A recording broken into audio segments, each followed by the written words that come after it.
اگر تم یہاں میری حالت کا مذاق بنانے آئی ہو یا پھر مجھ پر ترس کھانے آئی ہو تو یہاں سے فوراً چلی جاؤ۔ وہ جیل کی چار دیواری پر نظر جمائے سخت لہجے میں بولا۔ اس نے ایک بار بھی آنے والے کی طرف پلٹ کر دیکھنے کی کوشش نہیں کی تھی، جو خود قابل رحم ہے۔ وہ دوسروں کا کیا مذاق بنائے گی، اس لیے تم فکر مت کرو، میں یہاں تمہارا مذاق بنانے یا تم پر ترس کھانے نہیں آئی۔ آج اس کے لہجے میں کسی قسم کی کار نہیں تھی، طنز نہیں تھا، جس سے شمسان بخوبی محسوس کر سکتا تھا۔ تو تم یہاں کیوں آئی ہو؟ چلی جو یہاں سے، میں تمہاری شکل تک دیکھنا نہیں چاہتا، تم سے بات کرنا تو دور کی بات ہے۔ آج اگر میں اس حالت میں ہوں تو اس کی وجہ صرف تم ہو رباب زمان شاہ، صرف تم۔ اس بار جھٹکے سے اس کی جانب پڑتا ہوا وہ غرایا تھا، جبکہ اس کا اتنا شدید رد عمل دیکھا۔ رباب ایک لمحے کے لیے گھبرا سی گئی تھی۔ جو کچھ ہم نے کیا تھا ساتھ مل کر کیا تھا، مگر اس کی سزا صرف مجھے ملی ہے اور تم آرام سے اپنی زندگی گزار ہی ہو اور میں یہاں اس قید میں ہوں۔ وہ یہ بات اچھی طرح سے جانتا تھا کہ اس کے غیر قانونی کام کی خبر پولیس تک پہنچانے والا اور کوئی نہیں اسون ہی تھا۔ اس نے بہت دماغ کے ساتھ گیم کھیلا تھا اور وہ اس کے پلان سے انجان تھا۔ اگر وہ اپنی ضد چھوڑ کر رباب کی باتوں میں نہ آتا تو وہ اس وقت یہاں موجود نہ ہوتا، اور اب وہ بری طرح پچھتا رہا تھا، مگر اب سب کچھ اس کے ہاتھ سے نکل چکا تھا۔ تم تو کچھ مہینے اس جیل میں رہ کر اپنی سزا کاٹ لو گے، یا شاید تمہیں یہاں اتنے دن بھی نہ رہنا پڑے، کیونکہ تمہارے ڈیڈ کچھ نہ کچھ کر کے تمہیں یہاں سے نکال لیں گے۔ مگر میں، وہ اپنی بات کہہ کر ایک لمحے کے لیے رکی اور شمس کی جانب دیکھا، جس کے چہرے پہ پچھتاوا صاف ظاہر ہو رہا تھا۔ میری سزا تو زندگی بھر کی ہے شمس، جو شاید کبھی ختم نہیں ہوگی۔ اپنی محبت میں اندھی ہو کر میں بہت کچھ غلط کر چکی۔ ایک کی میں نے عزت برباد کر دی، ایک کی میری وجہ سے جان بھی جا سکتی تھی۔ وہ چہرے پر شرمندگی لی اس کے سامنے اپنے گناہ کا اعتراف کر لی تھی، جبکہ شمس چہرے پر حیرانی لی اسے دیکھ رہا تھا، کیونکہ آج پہلی بار اس نے اس رباب زمان شاہ کی آنکھوں میں آنسو دیکھے تھے، جو دوسروں کو دکھ و تکلیف کے سوا کچھ نہیں دیتی تھی۔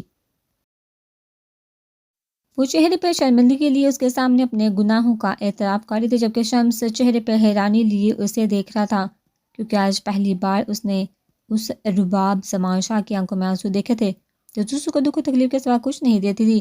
اور میری یہی سزا ہے کہ میں ایک بیٹا اور ایک بھائی ہونے کے باوجود اکیلی زندگی گزاروں۔ وہ ایک نقطے پہ نظر جمائے ہوئے بول رہی تھی۔ رباب زمان شاہ اپنے گناہ خود قبول کر رہی ہے، ان سب باتوں پہ یقین کرنا تھوڑا مشکل لگ رہا ہے۔ شمس اس بار خود کو روک نہیں پایا، اس سے فوراً بولا تھا، کل اپنے بھائی اور وہاں موجود لوگوں کی آنکھوں میں اپنے لیے نفرت دیکھ کر مجھے احساس ہوا کہ میں نے زندگی میں کبھی محبت حاصل ہی نہیں کی، صرف اپنی خوشی کے بارے میں سوچا، اس لیے فیملی ہوتے ہوئے بھی میں آج بالکل تنہا ہوں۔ اس بار اس کی آواز میں ایک ڈر تھا جو شمس بھی محسوس کر سکتا تھا۔ اپنے بھائی کی آنکھوں اور لفظوں میں چھپی نفرت کو میں بھول نہیں پا رہی۔ اس نے آہستہ سے اپنے رخسار پر پھیلا آنسو صاف کیا اور شمس کی جانب دیکھا، جس کی آنکھوں میں اب اس کے لیے نفرت نہیں تھی۔ خیر، میں بس یہاں ایک آخری بار تم سے ملنے آئی تھی، کیونکہ کل میں لندن واپس جا رہی ہوں، شاید زندگی میں پھر کبھی ملاقات نہ ہو۔ اپنی بات کہہ کر اس نے مسکرانا چاہا، مگر اس کی آنکھیں اس کا ساتھ نہیں دے رہی تھی۔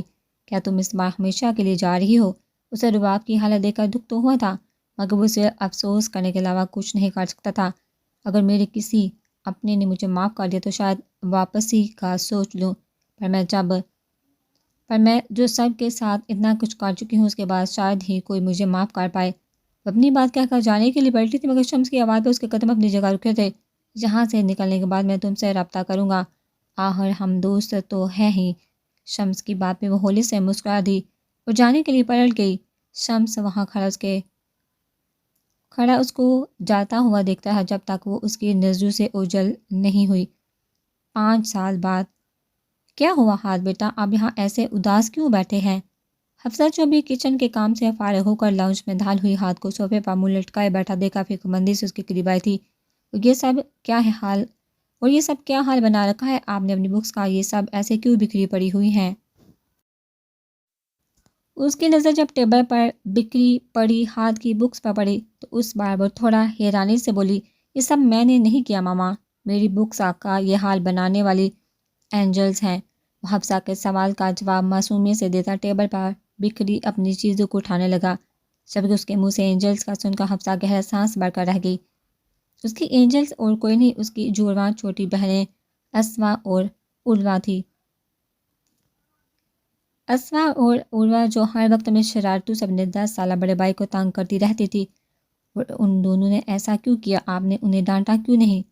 میں خبر لیتی ہوں ان دونوں کی، اپنے بھائی کو کوئی ایسے تنگ کرتا ہے؟ حفصہ اس کے ساتھ سب بکس سمیٹتی ہوئی تھوڑا ناراضگی سے بولی، جبکہ اس کے منہ سے اپنی اینجل پہ ڈانٹ پڑنے کا سن کر وہ تھوڑا گھبرا سا گیا تھا۔ نہیں ماما، آپ انہیں ڈانٹیے گا مت، دراصل وہ دونوں میرے ساتھ کھیلنا چاہتی تھی، پر مجھے اسکول کا ہوم ورک کرنا تھا، بس میری منع کرنے پہ وہ دونوں مجھ سے ناراض ہو گئے، اس لیے انہوں نے ایسا کیا۔ اس نے فوراً ان دونوں کی سائڈ لی تھی، اپنی بہنوں کی غلطی ہونے کے باوجود اسے ان کی سائڈ لیتا دیکھ حفصہ نے بہت محبت سے اس کی طرف دیکھا تھا۔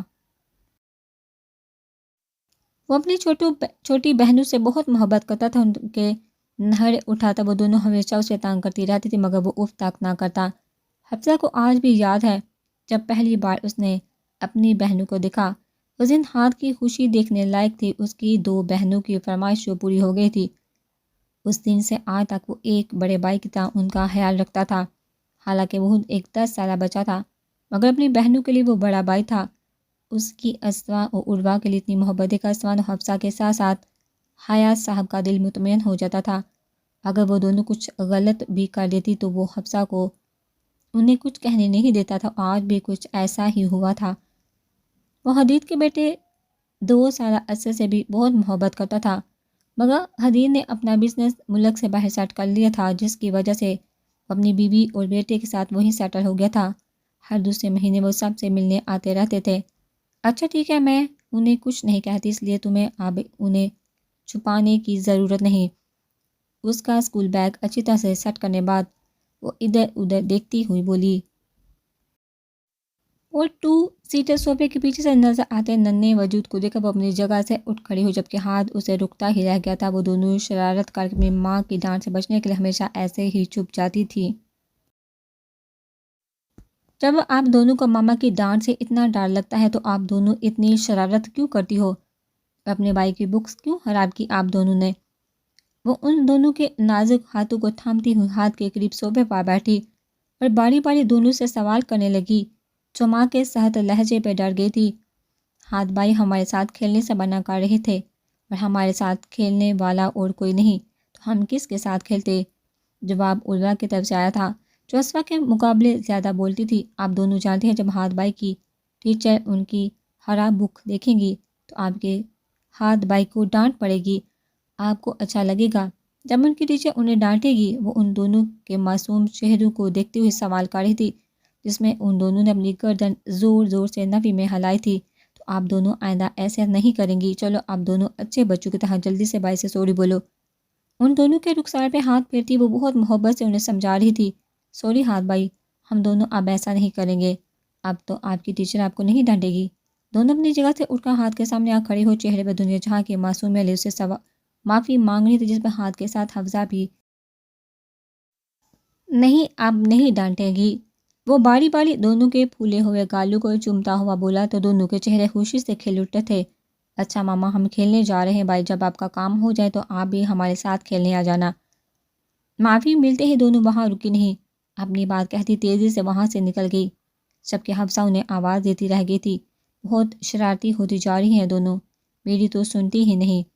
ان کی تیزی وہ پریشانی سے بولی تو ہاتھ اس کی بات پہ مسکرا دیا تھا، ارے ہاں بیٹا ہاتھ، میں نے تم سے کل کہا تھا کہ اپنی مام سے بات کر لینا، تم نے کر لی تھی نا؟ پچھلے کچھ دنوں سے تم انہیں کال کر رہے ہو؟ حفصہ کے یکدم سے یاد آیا تو وہ اس سے پوچھ بیٹھی تھی۔ پچھلے 2 سال سے رباب حفصہ کے ٹچ میں تھی۔ لندن جانے کے 3 سال بعد وہ حفصہ کے ساتھ باقی تمام لوگوں سے معافی مانگنے کی ہمت کر پائی تھی۔ سب اسے معاف کر چکے تھے سوائے مصطفیٰ کے۔ اس نے حفصہ اور اسرا سے اجازت لی تھی اپنے بیٹے سے بات کرنے کی، جو حفصہ نے خوشی خوشی دے دی تھی۔ عصمت کو جب معلوم ہوا تو اس نے اعتراض کیا، مگر حفصہ اسے یہ کہہ کر خاموش کروا چکی تھی کہ وہ اسے ہاتھ کی ماں ہونے کا حق نہیں چھین سکتا۔ وہ صرف اس سے بات کرنا چاہتی ہے اور وہ اس کے لیے اتنا تو کر ہی سکتی تھی۔ ٹھیک ہے ماما، میں اپنا ورک کرنے کے بعد کر لوں گا۔ ہاتھ اپنی ماں سے محبت نہیں کرتا تھا، مگر اب اس کی عزت کرنے لگا تھا۔ وہ بھی حفصہ کی باتوں کا ہی اثر تھا اور اسی کے کہنے پر وہ اس سے بات بھی کر لیتا تھا۔ میرا پیارا بیٹا، اب آپ اپنا ورک کمپلیٹ کر لو، میں ان دونوں کو دیکھ لوں، ذرا تمہارے ڈیڈ بھی آنے والے ہیں۔ وہ محبت سے اس کی پیشانی جم تھی، اپنی جگہ سے اٹھ کر لان کی طرف بڑھی تھی کیونکہ وہ جانتی تھی اس کی دونوں شہزادیاں اس وقت وہیں موجود ہوں گی۔ زیگم بیٹا پلیز یہ دودھ فنش کر لو، ماما آپ کے بابا سے بولیں گی کہ آپ کو نیو کار لا کر دے۔ پچھلے آدھے گھنٹے سے وہ اپنے بیٹے کو پیار سے بہلانے کی کوشش کر رہی تھی تاکہ وہ دودھ پی لے، مگر اس نے اب تک گلاس کو ہاتھ تک نہیں لگایا تھا، یوں ہی منہ پھلائے بیٹھا ہورین کو مشکل میں ڈال رہا تھا۔ میں کہہ رہا ہوں نا کہ مجھے دودھ نہیں پینا تو نہیں پینا، اور نہ ہی مجھے کوئی کار چاہیے۔ اور اٹھا وہ اس سے رخ پھیر گیا تھا، جبکہ اس کی ضدی حالات پہ ہورین اپنا سر پکڑ کر رہ گئی تھی۔ 4 سالہ زیگم میں اس کی اور مصطفیٰ کی جان تھی۔ وہ حفصہ کی بیٹیاں عروہ و اسوا سے 3 مہینے چھوٹا تھا، مگر اپنی حرکت اور باتوں کی وجہ سے وہ کہیں سے بھی 4 سال کا نہیں لگتا تھا۔ شرارتی اتنا تھا کہ پورے دن ہورین کی ناک میں دم کر کے رکھتا، جبکہ ضد اور غصے میں تو بالکل اپنے باپ پر گیا تھا۔ اگر کوئی چیز پسند آ گئی تو ہورین اور مصطفیٰ کو چین سے بیٹھنے نہیں دیتا تھا جب تک وہ اسے وہ چیز لا کر نہیں دے دیتے تھے۔ کبھی کبھی تو مصطفیٰ بھی اس کی ضدی پن کی وجہ سے اس سے گھبرا جاتا اور ہورین کو الزام دینے لگتا کہ اس کے لاڑ پیار نے اسے بگاڑ دیا، جبکہ ہورین اس الزام پہ بس اس کو دے کر رہ جاتی کیونکہ اسے اتنا ضدی بنانے والا مصطفیٰ تھا۔ اب اسے الزام دیتا تھا، تھوڑا سا تو پی لو بیٹا، آپ نے شام سے کچھ نہیں کھایا، اگر آپ دودھ نہیں پیو گے تو اسٹرانگ کیسے بنو گے؟ اس ایک اور بار کوشش کرنی چاہیے، مگر اس کی گردن نفی میں ہلتی دیکھ ہورین گہرا سانس بھر کر رہ گئی تھی۔ مجھے نہیں پینا کیونکہ میں آپ سے ناراض ہوں، آپ اچھی ماما نہیں۔ وہ حفصہ سا بولتا ہورین کو بہت پیارا لگا، مگر وہ اس سے کس بات سے ناراض تھا وہ سمجھ نہیں پائی، اور آپ ماما سے کیوں ناراض ہیں؟ اس بار سوال مصطفیٰ کی طرف سے کیا گیا تھا، جو ابھی آفس سے لوٹا اور دونوں ماں بیٹے کو ڈھونڈتے ہوئے کچن میں داخل ہوا تھا۔ مصطفیٰ کی آواز پہ ہورین کے ساتھ زیگم نے بھی پلٹ کر جو اب آہستہ سے چلتا ہوا ان کے قریب آیا۔ زیگم سلیپ پہ بیٹھا ہوا تھا جبکہ ہورین اس کے قریب دودھ کا گلاس لیے کھڑی تھی۔ دیکھیے نا ڈیڈ، جب بھی میں حفصہ حالانکہ جاتا ہوں تو عروہ اور اسوا ہاتھ بائی کی ٹیم میں شامل ہو جاتی ہے تو میں اکیلا رہ جاتا ہوں کیونکہ میرا کوئی بھائی بہن نہیں۔ اس لیے میں نے ماما سے بولا تھا کہ مجھے بہت ساری بہن بھائی چاہیے، پھر میری بھی ٹیم بڑی ہوگی، مگر یہ میری بات سنتی ہی نہیں، اس لیے میں ان سے ناراض ہوں۔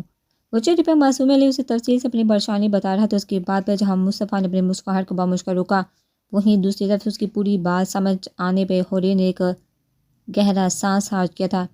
پچھلے کچھ دنوں سے اسے بہن بھائی کی ایک نئی ضد لگی ہوئی تھی۔ اسے کتنی بار سمجھا چکی تھی کہ وہ دعا کر کے اللہ سے بہن بھائی دے، مگر باپ کی طرح بے صبر انسان ایک بات سمجھ ہی نہیں آتی تھی۔ اب بچے مارکیٹ میں تو ملتے نہیں جو وہ انہیں خرید کر اس کی ضد پوری کر دیتی۔ یہ تو بہت بڑا مسئلہ ہے میرے بیٹے کے لیے، پر اب تم فکر مت کرو، تمہارے ڈیڈ تمہارے لیے بہن بھائی کی ایک پوری ٹیم تیار کریں گے۔ وہ ہورین کی گولی کو نظر انداز کرتا گلاس اس کے ہاتھ سے لیتا اب زیگم کے سامنے کھڑا ہوا تھا۔ اب سچ کہہ رہے ہیں ڈیڈ؟ اپنے باپ کی بات سن کر زیگم کا چہرہ خوشی سے کھل اٹھا تھا۔ ہاں سچ کہہ رہا ہوں، مگر اس کے لیے تمہیں یہ دودھ فنش کرنا ہوگا۔ وہ گلاس اس کی طرف بڑھاتا ہوا بولا جس پہ وہ خوشی خوشی اپنے باپ کے ہاتھ سے گلاس لے کر اسے چند سانسوں میں ختم کر چکا تھا۔ میں یہ سب دادو کو بتاتا ہوں جا کر۔ مصطفیٰ نے جیسے ہی اسے سلپ سے اتارا تو وہ بھاگتا ہوا کچن سے نکل گیا۔ وہ داؤد صاحب کو داودو بلاتا تھا جو آج بھی مصطفیٰ کے ساتھ رہتے تھے، ان کا بھی مصطفیٰ کے علاوہ اس دنیا میں کوئی نہیں تھا۔ ہر گزرتے دن کے ساتھ اس کی ضد بھی بڑھتی جا رہی تھی۔ ہورین خالی گلاس سنک میں رکھتی ہوئی اب اس کی جانب پلٹی تھی، جو مسکراتی نظروں سے اسے دیکھ رہا تھا۔ آخر بیٹا کس کا ہے؟ وہ شوہی سے بولا تو ہورین آنکھیں گھما کر رہ گئی تھی۔ ضد میں تو وہ اپنے باپ کا بھی باپ تھا۔ آج رباب آپی کا فون آیا تھا، کم از کم آپ ایک بار تو ان کی کال ریسیو کر لو۔ اس کی نظر جب سلپ پہ رکھے اپنے موبائل پر تو یکدم اسے رباب کا خیال آیا تھا جو پچھلے 2 سال سے اپنے بھائی سے بات کرنے کے لیے تڑپ رہی تھی، مگر مصطفیٰ اسے معاف کرنے کے لیے تیار نہیں تھا۔ ہورین نے جب اسے بتایا کہ وہ نکاح کر کے اپنی زندگی میں آگے بڑھ چکی ہے اور اس کے 1 سال کی بیٹی بھی، جس سے ان کا مصطفیٰ کو سکون تو ملا تھا، مگر اس نے ایک بار بھی اس سے بات کرنے کی کوشش نہیں کی تھی۔ رباب ہر روز اسی امید کے ساتھ اسے کال کرتی کہ شاید وہ اس سے بات کر لے، مگر ہر روز ہی وہ اس کی امید کو توڑ دیتا تھا۔ سب اپنے گناہ کی سزا پا چکے ہیں، اب آپ رباب کی سزا بھی ختم کر دے۔ مصطفیٰ وہ اب سدھر چکی ہے، اس کو ایک موقع تو دے۔ وہ ہر روز کی طرح اب بھی بہت آرام سے اس کو سمجھا رہی تھی۔ وہ دونوں اپنی زندگی میں بہت خوش تھے، مگر کہیں نہ کہیں ہورین کو لگتا تھا کہ مصطفیٰ ابھی بھی کسی کی کمی کو محسوس کرتا ہے۔ اور وہ کس کی کمی تھی ہورین اچھی طرح سے جانتی تھی۔ وہ چاہتی تھی کہ وہ رباب کو معاف کر کے اپنے پاس بلا لے، اور وہ آج کل اسی کوشش میں لگی ہوئی تھی۔ ہم کسی کو بھی سزا دینے کا حق نہیں رکھتے مصطفیٰ، کیونکہ یہ کام اللہ کا ہے، اور مجھے لگتا ہے رباب کو ان کی سزا مل چکی ہے۔ اس کے بازو پر ہاتھ رکھتی ہوئی اس کی آنکھوں میں دیکھتی ہوئی بولی، اور پہلی بار مصطفیٰ نے اس کے کہے لفظوں پر غور کیا تھا۔ ابراہیم خان کے گناہ کی سزا اللہ نے انہیں دی، انہیں ایک دردناک موت دے کر، کیونکہ انہوں نے ناحق ہورین کے بابا کی جان لی تھی۔ شمس بھی اپنی سزا جیل میں کاٹ کر باہر نکل چکا ہے، اور یہ ملک چھوڑ کر بھی چلا گیا، کیونکہ اس نے رباب کے ساتھ مل کر حفصہ کے ساتھ غلط کیا تھا۔ باقی رہ گیا رباب، اس کا بچہ اسے اپنی ماں نہیں سمجھتا۔ اس سے بڑی سزا اس کے لیے اور کیا ہو سکتی ہے؟ ہورین صحیح کہہ رہی تھی، سب کو ان کے کی کی سزا مل چکی تھی، تو وہ کون ہوتا کسی کو سزا دینے والا؟ یہ سوچ آتے ہی اس نے جیسے فیصلہ لے لیا تھا، اور آج اسے فیصلہ لینے میں آسانی بھی ہو رہی تھی۔ رباب کا اب جب بھی فون آئے تو اسے سے کہہ دینا کہ اس کا بھائی اس کو اپنے پاس بلا رہا ہے۔ مصطفیٰ کے لفظ سے سن کر ہورین کتنے ہی لمحے بے یقین سے اس کو دیکھتے ہوئے پھر یکدم سے خوش ہوتی ہوئی اس کے سینے سے لگی، جس میں مصطفیٰ ہولے سے مسکرا دیا تھا۔ بچوں کو تو تیار کر لیا ہے میں نے، اور میری بھی تیاری مکمل ہے، مگر تمہاری اسفند بھائی ابھی تک آفس سے نہیں آئے ہیں۔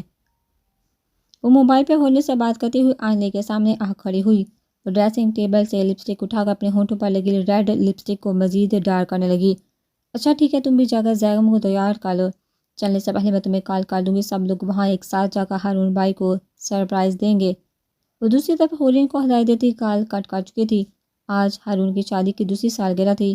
عنایہ نے اپنے شوہر ہارون کے لیے ایک سرپرائز پارٹی پلان کی تھی، جس میں صرف گھر کے فرد شامل تھے۔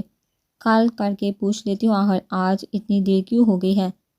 اپنی تیاری مکمل کرنے کے بعد اس نے جیسے ہی ڈریسنگ پر رکھا اپنا موبائل اٹھایا کہ تبھی اس کے بیڈ روم کا دروازہ کھلا تھا۔ حفصہ نے پلٹ کر دیکھا تو اسود اپنی ٹائی کی ناٹ ڈھیلی کرتا ہوا کمرے میں داخل ہوا تو اس کے چہرے کو دیکھا حفصہ ہولے سے مسکرا دی، جس پر تھکن صاف ظاہر ہو رہی تھی۔ مجھے تو لگتا تھا کہ تم شاید پارٹی کے بارے میں بھول ہی گئی ہو، اتنی دیر لگا دی آنے میں۔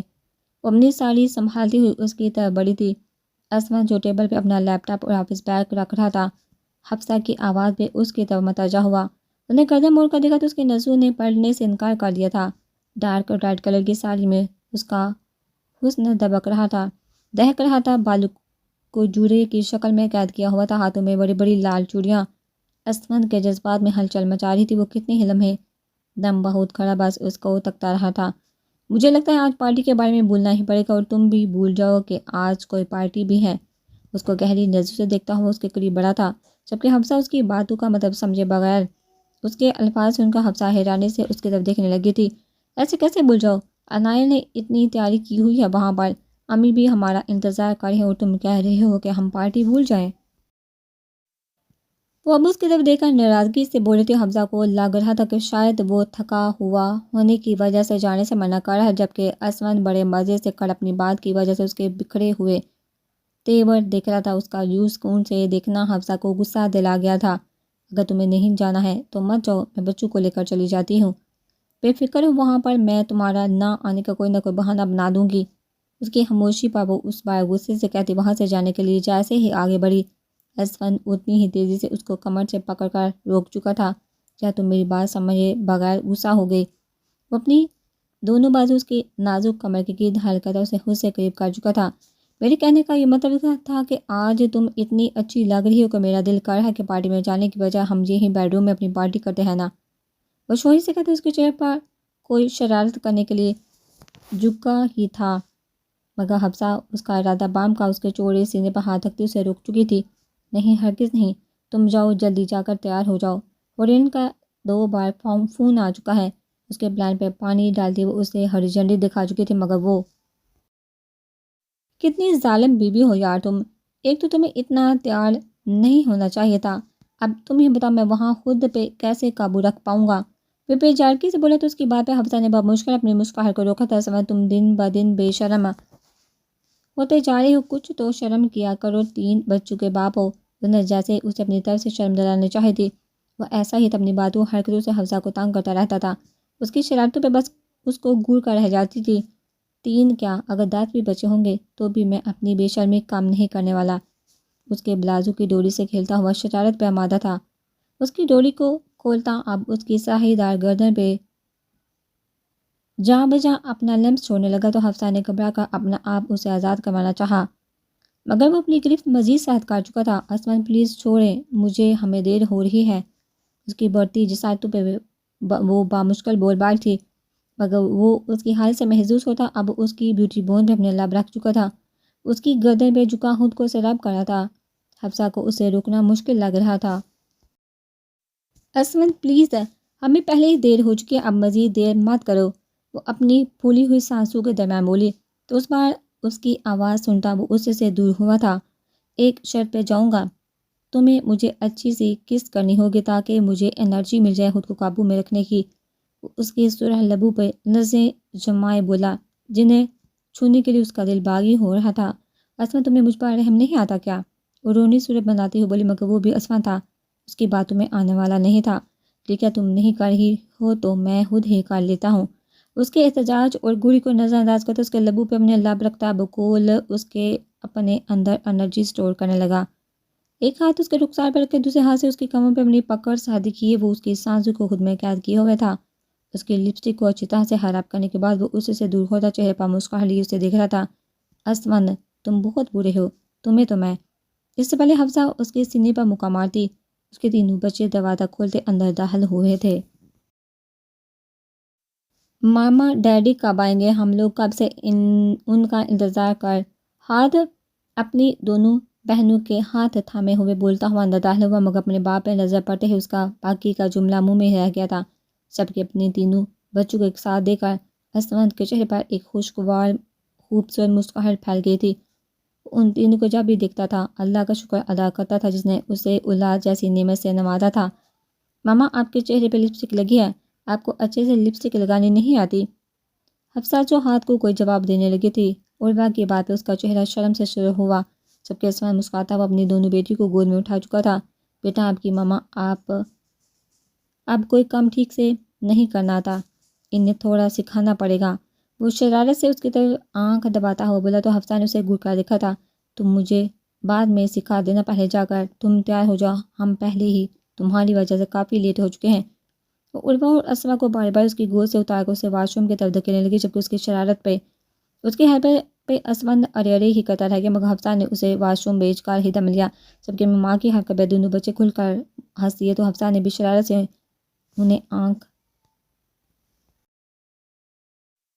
ان کی طرف آنکھ دبائی تھی۔ زیغم کو سلا کر وہ اپنے بیڈ روم میں داخل ہوئی جو اس کے نرسری روم سے اٹیچ تھا۔ اس کو وقت پہ سلانا بھی ہورین کے لیے سب سے بڑا مسئلہ تھا، جسے وہ کسی نہ کسی طرح حل کر ہی لیتی تھی۔ ابھی وہ چینج کرنے کا ارادہ کر ہی رہی تھی کہ اس کی نظر مصطفیٰ پر پڑی جو روم میں موجود 2 سیٹر صوفے پر بیٹھا ہوا تھا۔ اپنی پوچھ سے صوفے کی بیک سے ٹکائے وہ ہورین کی موجودگی سے بے خبر آنکھیں بند کیے ہوئے بیٹھا تھا۔ وہ آہستہ سے قدم اٹھاتی اپنی نظریں اس پہ ٹکائی اس کے قریب جانے لگی۔ ان گزرے سالوں میں وہ ایک اچھا باپ ہونے کے ساتھ ایک اچھا شوہر بھی ثابت ہوا تھا۔ ہورین کے لیے اس کی محبت میں ہر گزرتے دن کے ساتھ مزید اضافہ ہوتا جا رہا تھا۔ وہ مسکراتے ہوئے اپنے شوہر کے قریب آئی، تھوڑا سا جھک کر اس کی پیشانی پر بکھرے بالوں کو بہت آہستہ سے پیچھے کیا۔ اس کی نازک انگلیوں کا لمس اپنی پیشانی پہ محسوس کر کے اس نے اپنی آنکھیں کھولی تو اپنی بیوی کا مسکراتا ہوا چہرہ دیکھ کر ایک سکون سا اس کے اندر اترا تھا۔ کیا بات ہے، تھکے ہوئے لگ رہے ہیں، آج بھی زیادہ کام تھا آفس میں؟ اس کے رخسار کو نرمی سے چھوتی ہوئی بہت محبت سے بولی تھی۔ پہلے تھکا ہوا تھا مگر تمہیں دیکھ کر ساری تھکن ختم ہوگی۔ اس کے ہاتھ تھام کر اپنے لبوں سے لگاتا ہوا بولا اور اپنا ایک بازو اس کی کمر میں حل کرتے ہوئے اس کے نازک وجود کو ہلکا سا جھٹکا دیا تھا۔ ہورین جو اس پہ جھکی کھڑی تھی مصطفیٰ کے جھٹکا دینے پہ سیدھا اس کی گود میں آ بیٹھی تھی۔ میں چاہے کتنا بھی تھکا ہوا ہوں یا پریشان ہوں، تمہیں اور زیغم کو دیکھ کر میری ساری تھکن ساری پریشانی ختم ہو جاتی ہے۔ اس کے بال میں اپنا چہرہ چھپاتا ہوا بولا۔ اسے آج میں ہورین کے بالوں سے آتی خوشبو بہت پسند تھی۔ مصطفیٰ ویسے میرے پاس آپ کے لیے ایک گڈ نیوز ہے، اس کی شرٹ کے بٹن سے کھیلتی ہوئی بولی، جبکہ اس کی بات سن کر مصطفیٰ یکدم سے سیدھا ہوا تھا۔ گڈ نیوز مطلب کیا میں پھر سے ڈائر بننے والا ہوں؟ سچ میں حورین ایسا ہے کیا؟ وہ حورین کے پیٹ پہ ہاتھ رکھتا ہوا خوشی سے چور لہجے میں بولا۔ حورین کی گڈ نیوز والی بات سے تو وجہ سے کھل ہی اٹھا تھا، جبکہ اس کی بات پر حورین ایک گہرا سانس بھر کر رہ گئی تھی۔ بیٹا اور باپ دونوں کے دماغ میں بس ایک ہی چیز چلتی رہتی ہے، نہیں گڈ نیوز یہ ہے کہ میں نے رباب آپی کو آپ کا جواب دے دیا۔ جسے سن کر وہ بہت خوشی ہوئی، اس لیے وہ اگلے مہینے اپنی بیٹی اور شوہر کے ساتھ یہاں آ رہی ہیں۔ حورین پرجوش انداز میں بولی تھی۔ اس کی بات سن کر مصطفیٰ کو بھی خوشی محسوس ہوئی تھی۔ یہ تو بہت اچھی بات ہے، پہلی بار ہماری فیملی ایک ساتھ ہوگی۔ حورین مصطفیٰ کے لہجے میں چھپی خوشی کو بخوبی محسوس کر سکتی تھی۔ کتنا مزہ آئے گا نا مصطفیٰ، میں نے تو سوچ لیا ہے جب رباب آپی آئیں گی تو ہم سب کہیں گھومنے بھی جائیں گے۔ کافی وقت ہو گیا، آپ کی مصروفیت کی وجہ سے ہم کہیں گے بھی نہیں۔ عثمان بھائی کو دیکھو، وہ حفصہ آپی اور بچوں کو کہیں نہ کہیں لے کر جاتے رہتے ہیں۔ وہ بڑے آرام سے اس کی گود میں بیٹھے اسے اپنے پلان بتا رہی تھی اور ساتھ ہی شکوہ بھی کر ڈالا تھا۔ مصطفیٰ جو اسے بولتے ہوئے ایجاک تک دیکھ رہا تھا، حورین کے شکوہ کرنے پہ اس نے اپنی مسکراہٹ کو بامشکل روکا تھا۔ آنے دو رباب کو، میں اس بار تمہاری ساری شکایتیں دور کر دوں گا۔ تمہیں جہاں جہاں جانا ہے اس کی ایک لسٹ بنا لو۔ اس کو اپنی باہوں میں بڑھتا ہوا شرارتی انداز میں بولتا ہوا اس کے گلے پہ اپنے لب رکھ چکا تھا۔ اس کی گستاخی پہ حورین اس کی باہوں میں ہلکا سا کسمسائی، ساتھ ہی اس کی پکڑ سے آزاد ہونا چاہا، مگر اس کا ارادہ بام کا وہ اس پہ اپنی گرفت مضبوط کر چکا تھا۔ ویسے زاگم کو تم سے جو شکایت اس کو دور کرنے کے بارے میں کیا ارادہ ہے تمہارا؟ وہ خمار آلودہ لہجے میں بولتا اس کے کان کے لو کو چومنے لگا، جبکہ اس کے منہ سے زاگم کی شکایت والی بات سن کر حورین گھبرا سی گئی تھی۔ وہ اچھی طرح سے جانتی تھی کہ وہ کس بارے میں بات کر رہا ہے۔ ویسے بھی زاگم کی بات سے اتفاق کرتا ہوں میں، اب ہمیں اس کی بہن یا بھائی کی کمی کو پورا کر دینا چاہیے۔ اس کا چہرہ اپنے ہاتھوں میں تھامتا ہوا اس کے لبوں پر نظر جمائے ہوئے بولا تھا۔ حورین جو اس کی بڑھتی گستاخی سے گھبرا رہی تھی، اس کے ارادے جان کر اس کی گھبراہٹ میں مزید اضافہ ہوا تھا۔ زاگم ابھی چھوٹا ہے اور وہ ہی میرا سارا دن پاگل بنا کر رکھتا ہے، دوسروں کو کیسے سنبھال پاؤں گی؟ وہ بہت بے چارگی سے بولی۔ مصطفیٰ کو اس پر ٹوٹ کر پیار آیا تھا۔ میں ہوں نا، ہم دونوں ساتھ مل کر سنبھالیں گے، وہ بہت محبت سے بولا۔ اپنی اسی محبت کو دکھانے کے لیے وہ اس کے لبوں پر جھک گیا جو بار بار اس کی توجہ اپنی جانب کھینچتے تھے۔ مصطفیٰ کی اچانک اس حرکت پہ حورین نے مضبوطی سے اس کے بازو کو تھام لیا تھا۔ وہ اس کے اوپر جھکا اپنی تھکن مٹا رہا تھا۔ وہ اس کے لمس اور قربت میں اتنی کھوسی گئی تھی کہ اسے خبر بھی نہ ہوئی کہ وہ کب اسے صوفے پر لٹا چکا تھا۔ اس کی بڑھتی شدت پہ حورین کو سانس لینا جب مشکل لگا تو اس نے اپنی نازک و کپکپاتے ہاتھوں سے اسے دور کیا تھا۔ تو بتاؤ، زاگم کو بہن بھائی کی ایک ٹیم دینے کے لیے تیار ہو؟ وہ پھر سے اس کے لبوں کو نمی سے چھوتا ہوا بولا تو حورین نے اس کے سینے پہ زوردار مکہ مارا، جس پر مصطفیٰ مسکراتا ہوا اس کے نازک وجود کو اپنے باہوں میں اٹھا چکا تھا۔ ویسے اس بار مجھے بیٹی ہی چاہیے، جو بالکل تمہاری طرح ہونی چاہیے، بہت حسین اور معصوم، جس کا میں دیوانہ ہوں۔ اسے بیڈ پر لٹاتا ہوا پھر سے اس کے اوپر جھکا تھا تو اس بار حورین سکون سے اپنی آنکھیں بند کر گئی تھی۔ بیٹا ہو یا بیٹی، اللہ جو دے دے گا وہ خوشی خوشی قبول کر لے گی۔ اور دوسری طرف بہن اور بھائی کو پا کر کم از کم اس کا بیٹا اسے سکون کی سانس تو لینے دے گا، کیونکہ اس کی ٹیم میں شامل ہونے کے لیے اس کے پاس بہن یا بھائی تو موجود ہوگا۔